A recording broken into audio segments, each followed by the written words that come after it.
பெத்த தாயி அங்க இருக்குது. பெத்த தகப்பன் எங்கிட்டு கடக்கானே தெரியல. நேத்து காலையில இந்த ஆளு வீட்டை விட்டு போனான். இன்ன வரைக்கும் வீடு வரல. இந்த ஆளு வீட்டுல இருந்தாலும் பிரச்சனை, வீட்டுல இல்லைனாலும் பிரச்சனை. எங்க விழுந்து கடக்குறான்னு தெரியல. உசுரோட தான் இருக்கானா இல்ல போய் இது சேர்ந்துட்டானான்னு. வேலை வெட்டிக்கு தான் போக முடியல. வீட்டுல இருந்து வேலைக்கு போற பையனுக்கு ஒரு சோத்தை வாங்கி போடலாம். இந்த வீடு வாசல்ல கூட்டெல்லாம் வைக்கலாம். ஏதாவது ஒண்ணு இருக்குது அந்த ஆளுக்கு. திருட்டு பையன், களவாணி பையன் வரட்டும். நீங்க புடிச்சு போடு பொண்ணு போட்டு விடுறேன். இந்த வந்துட்டான்ல மகனே, என் மேல கை வச்சுட்டாங்கடா. வாடா, அவங்களெல்லாம் உரிச்சு உப்பு கண்டம் போடுறதுக்கு. உரிச்சு உப்பு கண்டம் போடுறதா? ஒன்னதான் உரிச்சு உப்பு கண்டம் போட போறேன். நேத்து காலையில போடுது, இப்பதான் வீடு வர. எங்க போய் இன்ன வரைக்கும் பொறுக்கிட்டு தெரிஞ்ச? என்னடா மகனே, அப்பாவை பத்தி இப்படி பேசுற? வாடா, மண்டையில கட்டு போடாத அளவுக்கு ஆக்கி போட்டானுங்கடா. நேத்து நேத்து இங்க இருந்து போனேன்னா போகும்போது இந்த அசோக் பையன் இருக்கால, அசோக்கு. நீ வெளியே போன ஒத்த வாங்கின வீடு வந்து சேர்ந்த, அது எனக்கு இப்ப கேள்வி கிடையாது. எங்க போயிட்டு இவ்வளவு நேரம் கழிச்சு வந்த? மானே, இந்த அசோக் பையா வாட மாப்பிள்ள உனக்கு வாங்கி தரேன்னா அதனால போனேன்டப்பா. அப்ப அங்க இருந்த காலி பயிலுகெல்லாம் இவனை ரவுண்டு கட்டிட்டாங்க. அப்புறம் அப்பாவுக்கு கோவம் வந்துருச்சு, முடிச்சு அடிக்க போனேன்னா எல்லா காலி பயிலுகளும் சேர்ந்து என்ன அடிச்சு கட்டுப்பட வச்சுட்டாங்கடா. அப்புறம் ஆஸ்பத்திரியில கூட்டிட்டு போய் சேர்த்து இப்பதான் மாவனே வந்தேன்.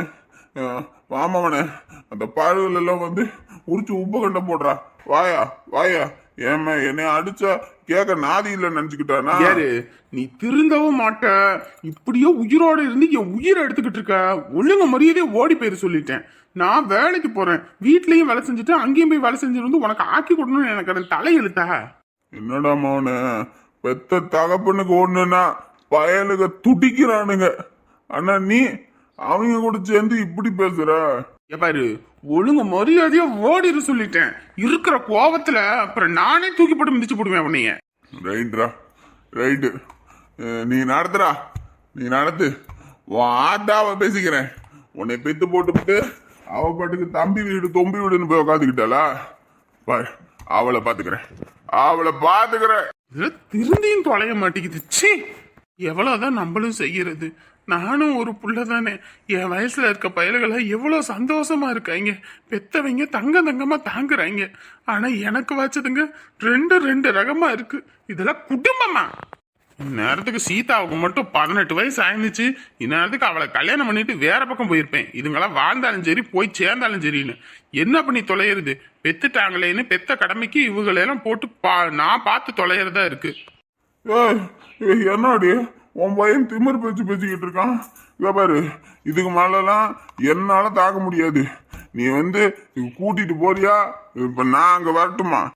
ஒரு பக்கம் விடிஞ்சு விடியாம அதுக்குள்ள ஏத்திட்டியாடி? பாருடி, நான் ஏத்துறது ஏத்துல பெரிய அடுத்த விஷயம். உன் பையன் என்னை அசிங்கப்படுத்தி விட்டான். அதுவும் இல்லாம ஊருக்கார காலி பயிலுக நான் அடிச்சு விட்டானுங்க. வந்து கேளுடானா அவங்க அடிக்கிறது இல்லாம நானா சேர்ந்து அடிப்பேன்றாடி. இவனெல்லாம் நீ பெத்து விட்டுட்டு நீ பாட்டுக்கு அங்க போய் இருந்துக்கிட்ட.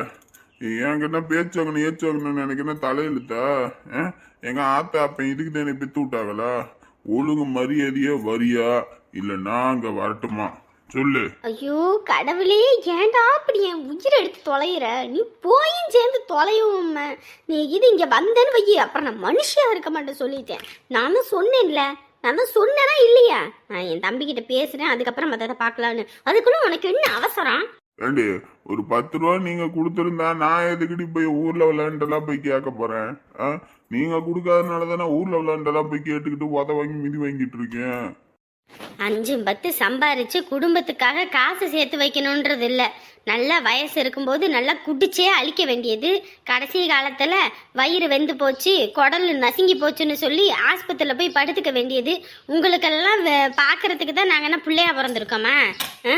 ஒழுங்கு மரியாதையாக அங்கேயே இரு. நான் என்னன்னு பார்த்துட்டு சொல்கிறேன். அதை விட்டு இங்கே வந்த அப்புறம் நானே அடித்து உதச்சி அனுப்புவேன். என்னடா சங்கரு, உன் நிலைமை இப்படி ஆயிப்போச்சு. பெத்த பையன்கிட்ட சொன்னா அவன் உரிச்சு உப்பு கண்டம் போடுவேன்றான்.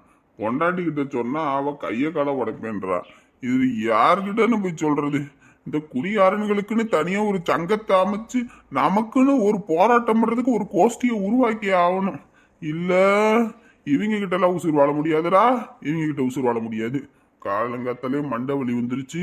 இதுக்கப்புறமும் இங்க நின்னோம்னா சரி போட்டு வராது. ஏதாவது தேர்தான்னு பார்ப்போம், இல்லையா வீட்டுல இருக்க சட்டி பனையை தூக்கிட்டு போய் அடகு வச்சு குடிப்போம். சட்டி பானையில கைய வச்ச கைய முறிச்சு போடுவேன். சீ, இவங்களே வித்து தொலைறானுங்க, இவங்க குடிச்சே அழிக்கிறானுங்க. இவனுங்கள மாதிரி ஆளுங்களை 10 பேர் அவங்க வீட்டுல விடணும். அப்பதான் நம்ம சாதாரண மக்கள் படுற அவஸ்தை என்னன்னு புரியும். இப்போ என்ன பண்றது? இப்போ என்னத்த சொல்லி உள்ள போய் தம்பிக்கிட்ட பேசுறது? ஷோ கடவுளே. ஆமா, நல்லா சிரியோ சிரின்னு சிரிங்க. நான் கொஞ்ச நாள்ல ஊரே பார்க்க சிரிக்க, நாடே சிரிக்கன்னு சிரிக்க அடிக்க போறேன்.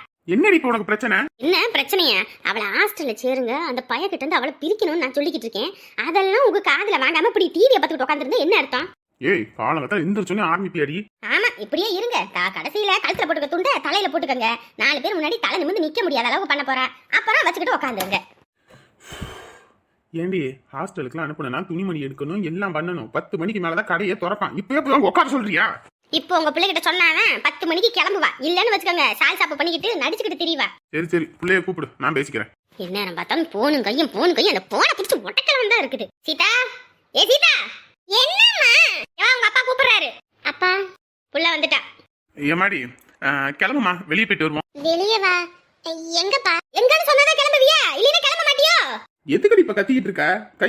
கையன்னு இன்னும் பிள்ளைகிட்ட எப்படி பேசணும் அப்படிதான் பேசணும். வாழ் இதை நாய் குலைக்கிற மாதிரி குறைச்சிக்கிட்டு. ஏமாடி, போமா, போய் கிளம்புமா. ஆமா, இப்பதான் அவ பச்சை குழந்தை பாப்பான்னு பாடிக்கிட்டு இருங்க.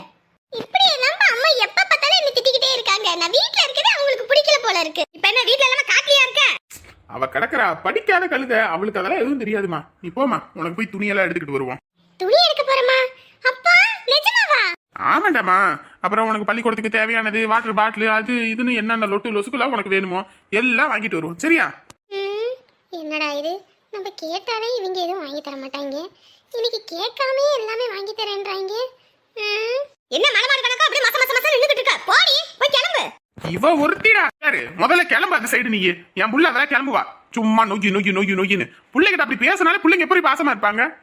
அன்பா நடந்துக்கணும். உள்ள பிள்ளைங்கள்ட்ட அன்பா சொன்னாதான் ஒவ்வொன்றும் புரியும். சரியா? போ. ஆமா, ஆட மாட்டா ஆடி கிடக்குறேன், பாடுற மாட்டா பாடி கிடக்குறேன்னு கடைசியில இவ என்னத்தை கறந்துக்கிட்டு ஓடுறாளோ. போமா, போ. அப்பா, எனக்கு அப்படின்னா டாப்ஸ், லெகின்ஸ் எல்லாமே எடுக்கணும்பா. சரிடாமா, எல்லாமே எடுத்துக்கலாம். சரியா? போ. அப்பானா என் செல்ல குட்டி அப்பா. செல்ல குட்டி அப்பாவா? உன் வேலை எனக்கு எதுவும் தெரியாதுன்னு நினச்சிக்கிட்டு இருக்க. தெரிஞ்சதுனா தான் தெரியும் நான் எப்படிப்பட்ட அப்பான்னு. இருக்கட்டும், எப்படியெல்லாம் உன்னை ஏமாத்தி கூட்டிட்டு போகணும்னு எனக்கு தெரியாதா? ஷோ, கிளம்புற நேரத்துல தான் உள்ள போய் உக்காந்துக்கிட்டு இருப்பா. ஏ உமா, என்னடி பண்ணிக்கிட்டு இருக்க? வரச வா, மணி ஆயி போச்சு. வந்துட்டேங்க, வந்துட்டேன். 5 நிமிஷமா வந்துட்டேன்னு சொல்லிக்கிட்டு இருக்க. 10வது நிமிஷம் வந்தாலும் நீ வந்துகிட்டேன்னு சொல்லிக்கிட்டு இருப்ப. இவங்களுக்கு என்னப்பா, வெறுங்கையா ஆட்டிக்கிட்டு போய் நின்றுவாங்க. அதுக்கப்புறம் நம்மள தான் கேட்பாங்க, அதை எடுத்து வைக்கலையா, இதை எடுத்து வைக்கலையான்னு. மொத்த தொட்டு லொட்டு லொசுக்கும் மொத்தமும் நம்ம கட்டே தான் கேட்பாங்க. எல்லாத்தையும் எடுத்து வச்சுட்டு வர வேண்டாமா? இவங்களுக்கு என்ன, ஏதோ போச்சேன்ட்டு போய் வண்டியில் ஏறி உக்காந்துக்கிட்டா போதுமா? எல்லாம் வந்துருமா? தேடி எடுக்க வேண்டாமா? எடுத்து வைங்கன்னா அதுக்கும் வலிக்கும். நீ எடுத்துட்டு வான்னு நம்ம எடுக்க போனாமலும் மணி ஆகி போச்சுன்னு கத்த வேண்டியது. எப்பா, வீட்டில் உள்ளதுங்கெல்லாம் வெளியே போனாதான் நம்ம எங்கிட்டாவது போக முடியும். அதுங்களையும் வச்சுக்கிட்டு நம்ம போகணும்னா அப்புறம் அதுக்கெல்லாம் கண்ணு பட்டுச்சுன்னா விளங்குமா? கல்லடி பட்டாலும் கண்ணடி படக்கூடாது. அதுவும் தான் இந்த வீட்டில் இருக்காங்க பாரு, ஒவ்வொருத்தையும் கண்ணும் கொள்ளி கண்ணு. அவங்க கண்ணில் கொள்ளுக்கட்டையை எடுத்து வைக்க சொல்கிற நேரத்தில் எந்த சந்திலையாந்து யாராவது வருவாங்க. அதனால வெரசா போயிடுவோம். ஷோ, இவளை எதிர்பார்க்கறது ஒண்ணு, எரும மாடை எதிர்பார்க்கறது ஒண்ணு. ரெண்டும் ஆடி அசைஞ்சு வரதுக்குள்ள போதும் ஆயிடும். என்னப்பா, வேலை கிளம்பியாச்சா? ஆமாம்மா. எங்க போயிட்டு வர? வீட்டுல ஆளையே காணோம். மந்தைக்கு போயிட்டு வந்தேன். ஏன், என்ன விஷயம்? அதான் வெயில் காலம் வந்துச்சுல, அதனால தண்ணி பத்தாம போயிடுச்சு, போர் போடணும் அப்படின்னு சொன்னாங்க. அதான் சரி, ஊர்ல உள்ள எல்லாரும் வந்துட்டு நீங்க வீட்டுக்கு வீடு இவ்வளவு கொடுங்க, அப்பதான் போர் போட முடியும் அப்படின்னு சொல்லியிருக்காங்க. அதான் வீட்டுக்கு 100 200 500 என்னமோ கேட்பாங்க போல. அதை பத்தி பேச போனோம். இவங்களுக்கு ஒரு வேலை பொழப்பு இல்ல. திருவிழா நேரத்துல வீட்டு வரின்னு சொல்லிட்டு கொள்ளை காசு அடிக்கிறானுங்க. அதையே திருவிழாவுக்கு மொத்தமா செலவு பண்றாங்களான்னு தெரியல. பாதி காசை கொள்ளை அடிச்சுட்டு மீதிக்கும் நம்ம எல்லாத்தையும் போட்டு உயிர் எடுக்கிறானுங்க. எவனும் காசு கொடுக்க கூடாது. அது எதுக்குப்பா நமக்கு? கிளம்பிட்டியா? நின்றுகிட்டு இருக்க, வேலைக்கு போக வேண்டியதானே? இந்த உன் மருமகன் வரல, வந்தோடனே தான் போகணும். சாப்பிட்டியா? இல்ல இல்ல கடையில தான் போய் சாப்பிடணும். ஏன் சமைக்கலையா? இல்ல நீ கடையில சாப்பிட்றோம். நீ சாப்பிட்டியா என்ன? அதெல்லாம் உங்கள் அன்னிக்காரி வேலைக்கு போகிறதுக்கு முன்னாடி எல்லாம் சமையல்லாம் செஞ்சு வச்சு எல்லாமே பண்ணி வச்சுட்டு தான் போனேன். சாப்பாடு தட்டில் போட்டு கொடுத்து சாப்பிட்டு மாத்திரையை போட்டேன். நாங்க செய்யலன்னு அப்படி குத்தி காட்டுவ. ஐயோ சாமி, உன் பொண்டாட்டி செஞ்சு கொடுத்துட்டு 100 வாட்டி பேச்சு வாங்குறதுக்கு உன் அண்ணி கையிலே சாப்பிட்டு போயிடலாம். ஐயோ போகிற நேரத்தில் இது வேற வந்து நிற்கிதே. வேலைக்கு தானே போகிறேன், இல்லை வெளிநாடுக்கு இது போகிறாளா? கண்ணுக்கு கண்ணாடி, தொப்பி, ஹேண்ட் பேகு, இது என்ன கையில் பத்திரம்? என்ன பத்திரம்? நம்ம வீட்டு பத்திரம் மாதிரியே இருக்கு. ஐயோ கிளவி குறுன்னு பார்க்குறாளே. முதல்ல பத்திரத்தை இப்போ ஹேண்ட்பேக்கில் வைக்கணும். என்னடி பண்ணிக்கிட்டு இருக்கவ? வந்த வேலைக்கு திருப்பி ஓடுற? இருங்க வாரேன். என்னடா இது ஒன்றும் விளங்கலையே. என்னங்க போவோங்க. சோத்துக்கே அவங்க அண்ணங்காரங்கையே எதிர்பார்த்துக்கிட்டு தெரிஞ்சாங்க. இன்னைக்கு காசு வரவும் எப்படி மாறிட்டாங்க பாத்தியா? இதுதான் காசு வந்தா கழுத கூட கண்ணாடி போடுன்றது தானோ. ஏங்க ரொம்ப வெயிலா இருக்குங்க. அந்த சன்கிளாஸ் உங்களுக்கு வாங்கினேல, அதை போட வேண்டியதானே கண்ணாடிய கண்ணுக்கு. ஆமா ஆமா, அதை போட்டுக்கிட்டு ரோடும் தெரிய மாட்டேங்குது, ஒரு வெங்காயமும் தெரிய மாட்டேங்குது. நீ போட்டிருக்கல அது போதும். ஏண்டாப்பா இந்த எலுமட்டுன்றாங்களே, அந்த எலுமட்டு தலைக்கு வாங்கி போடலாம்ல, வண்டியில போறது வாரது. இது ஒண்ணு கிடக்க ஒண்ணுனா என்ன பண்றது? வாயா இது வண்ணன் தாலியா? போகும்போதே பாரு என்ன வார்த்தைன்னு. இதுக்கு தான் இவர்கிட்டலாம் பேசவே கூடாது. அபசகுடமா வண்டியை எழுங்க முதல்ல. என்ன தெரியுமா தப்பா சொல்லிட்டேன்? ஒரு பெத்த பையனுக்கு அறிவுரை சொல்றதுதானே தாயி. என் புருஷனுக்கு நான் ஒருத்தி போதும். வண்டியை எடுங்க. பேசுறாங்க பேச்சு காலங்காத்தால வெளியே போகும்போதே விளங்காத மாதிரி. ஆத்தாடியாத்தா நான் வைக்காம தான் இவளுக்கு புருஷன் வந்துருச்சோ. என்ன வாயி, இதெல்லாம் உருப்படா கேஸ் கிடையாது. என்கிட்டாவது போய் நல்லா சமத்தியா உத வாங்கிட்டு தான் வரப்போகுது. போ உன் ஆட்டமெல்லாம் நான் எத்தனாவது பார்த்துருக்கேன். உங்க அப்பங்காரன் இப்படிதான் ஆடிக்கிட்டு தெரிஞ்சான். இந்தா இப்ப மூளையில முடங்கி கிடக்குறானாமா. அடுத்து இந்தா இது ஆரம்பிச்சிருக்குல்ல, இது எந்த மூளையில முடங்கி கிடக்குதுன்னு பாக்குறேன். முதல்லையாவது பாவ முடியும் பார்த்தேன், இனிமே இருக்குடி உனக்கு. அந்த கடவுள் நேரத்தை குறிச்சிட்டான். உனக்கு அழிவு கால ஆரம்பம் பாரு. பெத்த வயிறு பத்திக்கிட்டு எரியுது. பெத்த பையனை இப்படி என்கிட்ட இருந்து பிரிச்சல்ல, அதுக்கு சேர்த்து அனுபவிப்ப பாரு. காலங்காத்தால எந்திரிக்கிறதும் திங்கிறதும் படுக்கிறதும் தூங்குறதும், மறுபடியும் ராத்திரியும் திங்கிறதும் தூங்குறதும், இதே ஒரு பொழப்பு தான். வீட்டில் ஒரு பாத்திரம் மட்டத்தை கழுவுவோம். பொண்டாட்டி வேலைக்கு போகிறாளே, வெளியத்தான் வேலைக்கு போய் ஒரு இது கிளிக்க முடியல. வீட்டிலேருந்து இங்கே ஏதாவது ஒரு வேலை வெட்டியை பார்த்தா நம்ம ஒரு வேலையை பார்க்கலாம். எல்லாம் தலையெழுத்து. தா வேலைக்கு போயிட்டு வரேன். சரி. சோறெல்லாம் ஒன்றும் ஆக்கலை, என்னால் உடம்பெல்லாம் வலிக்குது. நானே வீட்டு வேலையும் பார்த்துக்கிட்டு அங்கேயும் போய் வேலை செஞ்சுக்கிட்டு இருக்க முடியாது. அதான் நேற்று ஆக்குனதுல தண்ணி ஊற்றி வச்சிருக்கேன், அதை புளிஞ்சு போட்டு கொஞ்சம் தயிர் வாங்கி வச்சிருக்கேன், அதை ஊற்றி சாப்பிடுங்க. நான் வேலைக்கு போகிறேன். ஆஸ்பத்திரியில் டாக்டர் சொன்னாங்க பழசு எதுவும் இப்போதைக்கு சாப்பிடக்கூடாதுன்னு. ஆமா பழசெல்லாம் சாப்பிடக்கூடாதுன்னு சொல்லுவாங்க. அதுக்குன்னு தினந்தோறும் சூடா ஆக்கி கொட்ட முடியுமா? ஒத்த பொம்பளை வேலைக்கு போய் வீட்டுல மொத்தத்தையும் பார்க்கணும். இதுல வேற வட்டிக்கு வாங்கி கொடுத்து கிளிக்கிற மாதிரி ஏத்த வீட்டுக்கு வாங்கின கடனையும் அன்னைக்கு வாங்கி கொடுத்தனே, எவன் இந்த கடன் அடைப்பான்? நீ அடைப்பியா? நான் தானே போய் அடைக்கணும். அதனால நான் தான் எல்லா வேலையும் பார்த்தாகணும். ஏன்னா கடன்காரன் வந்து நாக்க புடுங்குற மாதிரி கேட்பான். எதுக்கு அவங்ககிட்ட எல்லாம் பேச்சு ஏச்சு வாங்கிக்கிட்டு? அதான் வேலைக்கு கிளம்புறேன். வீட்டுல இருந்து அந்த போட்டு தின்னுங்க. சரி, நீ சாப்பிட்டியா? நான் ஒன்றும் சாப்பிடல, வேலை செய்யற இடத்துலயே சாப்பாடு போடுறேன் நாங்க, அதனால அங்க போய் சாப்பிட்டுக்கிறேன். சரி சரி, பார்த்து பத்திரமா போயிட்டு வா. கடைக்கு போய் கடனுக்கு டீ வாங்கி குடிச்சு கடன் எடுத்து வைக்காத சொல்லிவிட்டேன். வீட்டில் இருக்க பச்சை தண்ணியை குடிச்சுட்டு கடை. சரி. இங்க இருந்து வெக்குன்னு இங்க அவ்வளோ தூரம் நடந்து போகணும். வீட்டில் தானே வண்டி இருக்கு, ஒரு 100 ரூபா கொடுத்தீங்கன்னா கூட்டிட்டு வந்து விட்டுட்டு வருவேன். ஐயோ எதுக்கு சாமி? இருக்கிற 100 ரூபாயும் வாங்கையில கொடுத்துட்டு நீ ஒரு நேரம் கூட்டிட்டு வருவ, அப்புறம் அடுத்த நாளைக்கு மறுபடியும் 100 ரூபா கேட்ப. அதுக்கு நான் நடந்தே போயிருவேன். கடவுளே, தினமும் இப்படி பேசியே கொள்றா. மனசு நொந்து போகுது. என்ன பண்றதுன்னே ஒன்றும் புரியல. இதெல்லாம் நேற்று தான் கூட்டி விட்டேன், அப்பயும் குப்பை வந்துகிட்டே தான் இருக்குது. ரோட்டு மேல கடந்தாலே இதான் ஒரு பிரச்சனை. கூட்ட குப்பை வந்துகிட்டே இருக்கேம்மா. அந்த கடையெல்லாம் கூட்டுறதே இல்லை. வாசல்ல வழக்கமத்தை வச்சு கையை வைக்கிறதே இல்லை பொண்டாட்டிக்காரி. அப்படின்னு அந்த கடை சுத்தமா இருக்கு. நம்ம எல்லாம் கூட்டி சுத்தம் பண்றோம். அப்படியே நம்ம கடை எந்த லட்சணத்துல இருக்கு பாரு. யாராவது வந்தாங்களா? இல்லைங்க, யாரும் வரல. உட்காந்து பார்த்தேன், தூக்கம் கண்ணு சொக்குது. அதான் சரி காலங்கத்துல தூங்கினா பொழப்பு என்னத்துக்கு ஆகுதுன்னு இந்த அதெல்லாம் கூட்டி உள்ளான்னு வந்தேன். எங்க போனீங்க? பையனை விட்டுட்டு வந்துகிட்டு இருந்தேன். வர வழியில பார்த்தா இந்த மூர்த்தி பைய பிடிச்சிக்கிட்டேன். இரியா காப்பி குடிச்சிட்டு போவேன்னு. அதான் சரி அவன் வீட்டில் காப்பியை குடிச்சிட்டு வந்தேன். சரி விடுங்க, போனமா வந்த மணி எங்கிட்ட இருக்க மாட்டீங்க. சரி கூப்பிட்ட கடமைக்கு போய்த்தான் வந்தாகணும். என்ன பக்கத்து கடை பூட்டியே இருக்க போல? அதான் என்னன்னு தெரியல, பூட்டியே தான் கிடக்கு. நேற்று பூட்டி தானே கிடந்தது. என்ன பண்றாங்கன்னு ஒன்றும் புரிய மாட்டேங்குது. நேற்று அவ சொன்னாலே நாங்கள் கார் வாங்க போறோன்னு. ஒருவேளை கார் வாங்குறதுக்கு எதுவும் போயிருக்காங்களோ என்னவோ. ஓஹோ, சரி முதல்ல தொழில் பண்றோம், கொஞ்சம் கொஞ்சமா போடணும். இப்படி மொத்தத்தையும் போட்டு என்ன பண்ணுவான்னு தெரியல. அவங்களுக்கு என்னப்பா, அவங்களுக்கு பொண்டாட்டி கொண்டு வந்து நகை நட்டுன்னு எல்லாம் இருக்கு. நமக்கு என்ன அப்படியா இருக்கு? வண்டியை ஓரத்தில் நிறுத்திட்டு வாங்க, நம்ம வேலையை பார்ப்போம். ஆ சரி சரி. காரை வாங்கிட்டாங்கன்னா கையில பிடிக்க முடியாது. இப்ப மட்டும் என்ன அவங்கள கையில புடிச்சுக்கிட்டா இருக்க? என்னமோ பண்றாங்க, நமக்கு எதுக்கு? அம்மா, அப்ப நான் போயிட்டு வரேம்மா வேலைக்கு. என்னம்மா, காலையில நீ சேலை கட்டிக்கிட்டு இருக்கும்போதே நான் கேட்கணும்னு நினைச்சேன். ஏதோ வெளியே எங்கிட்டும் போவீங்கன்னு தான் கேட்காம இருந்தேன். என்னம்மா, இப்பதான் கல்யாணம் முடிஞ்சது, அதுக்குள்ள வேலைக்கு போகணுமா? வீட்டில் இருங்கம்மா, நல்லா இருந்து சாப்பிட்டு வச்சு உடம்ப தேத்திட்டு அதுக்கப்புறம் போய்க்கலாம். ஏற்கனவே ஒரு வாரம் லீவ் போட்டாச்சு, மறுபடியும் லீவ் போட்டுட்டு இருந்தா வேலை போயிடுமா. அதுவும் இல்லாமல் இப்போ இருக்கிற சூழ்நிலையில் 2 பேரும் வேலை செஞ்சால் தானே கொஞ்சமாவது கடன் அடைக்க முடியும். அப்பாவுக்கும் சில கடன்லாம் இருக்குது, அன்னி கல்யாணத்துக்கு வாங்கினது, அதெல்லாம் அடைக்கணும்ல. ஏம்மா, குடும்பத்தில் 1000 கஷ்டம் இருக்கத்தான் செய்யும், அதுக்குன்னு உடனே வேலைக்கு போகணுமா? அப்படி இல்லைம்மா, என் அப்பாவும் அம்மாவும் கடனாளியாக என்றைக்கும் இருக்கக்கூடாது, அதனால தான். பார்க்குற 4 பேர் 4 விதமாக பேசுவாங்கள்ல. அவங்க பிள்ளை மட்டும் போன வீட்டில் வேலைக்கு போகல, ஆனால் வீட்டுக்கு வந்த மருமவ கல்யாணம் ஆகி ஒரே வாரத்தில் வேலைக்கு அனுப்புகிறாங்க. அவ்வளவும் காசு பைத்தியம், காசுக்காக இப்படியெல்லாம் பண்ணுறாங்கன்னு பேச மாட்டாங்களா? அம்மா, அவங்க யாருமே இங்கே நம்ம குடும்ப சூழ்நிலை என்னன்னு தெரியாதுல்லம்மா. அதுவும் இல்லாமல் எங்கள் கல்யாணத்துக்குமே அப்பா நிறைய கடன் வாங்கியிருக்காருன்னு கேள்விப்பட்டேன். இவர் சொன்னார், எங்களுக்காக இவ்வளோ யோசிச்சிருக்காரு, அவருக்காக இதை கூட யோசிக்கலைன்னா எப்படிம்மா? பார்த்துக்கலாமா? சரிம்மா, சரி. டே தம்பி, பார்த்து பத்திரமா கூட்டிகிட்டு வா. சரிம்மா. சரிம்மா, போயிட்டு வாங்க. வீட்டுக்கு மருமக வருவான்னு நினச்சேன், ஆனால் மகளாவே வந்திருக்கா. நல்ல பிள்ளை, நல்லா பார்த்துக்கணும். நம்மளை நம்பி விட்டுட்டு போயிருக்காங்க. அப்பப்போ அந்த சுந்தரி அம்மாவுக்கும் நம்ம ஃபோனை போட்டு பேசிக்கணும். பாவம், அவங்களும் எவ்வளோ ஆசையோடு கனவோடு இருந்திருப்பாங்க. இத்தனை வருஷமாக சொந்த பந்தம் இல்லாமல் தான் இத்தனை நாளாக அங்கே யாரும் இல்லாத மாதிரி இருந்தாங்க. ஆனால் இனிமேல் அப்படி இருக்கக்கூடாது. நம்ம வீடு, நம்ம இருக்கோம் அப்படின்னு ஒவ்வொரு தடவையும் அவங்களுக்கு போய் பேச தான் மனசு அவங்களுக்கும் மாறும். என்னடி, நம்மளும் ரெஜிஸ்டர் ஆஃபீஸ் வந்து ரொம்ப நேரம் ஆகுது, அந்த ஆள் வருவானா வரமாட்டானா? வராமல் எங்கெங்க போகிறாங்க, அதெல்லாம் வந்துடுவாங்க. ஷோ, கடுப்பா இருக்குடி.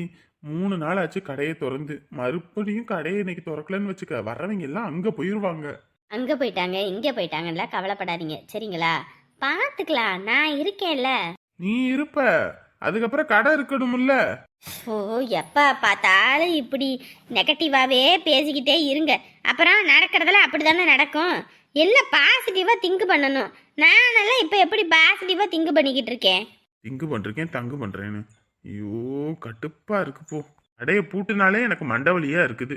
இந்த சுருளி பையன் வேற பொண்ணை பார்க்க போனானா இல்ல பொண்ணை கூட்டிக்கிட்டு ஓடிட்டானான்னு தெரியல. இன்னும் ஊர் பக்கம் வராம இருக்கான். ஐய, கொஞ்சம் பொறுங்க, எதா இருந்தாலும் பார்த்துக்கலாம்.